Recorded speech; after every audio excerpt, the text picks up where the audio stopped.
नमस्तेस्तु भगवन् विश्वेश्वराय महादेवाय त्र्यम्बकाय त्रिपुरान्तकाय त्रिकाग्निकालाय कालाग्निरुद्राय नीलकण्ठाय मृत्युञ्जयाय सर्वेश्वराय सदाशिवाय श्रीमान् महादेवाय नमः।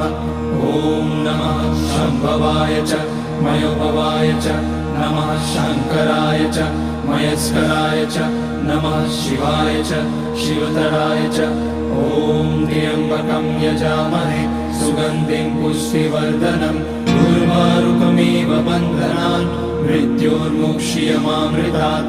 नागेन्द्रहाराय त्रिलोचनाय भस्माकराय महेश्वराय नित्याय शुद्धाय दिगम्बराय तस्मै नकाराय नमः शिवाय। मन्दाकिनी सलिलचन्दन चर्चिताय नन्दीश्वर प्रमथनाथ महेश्वराय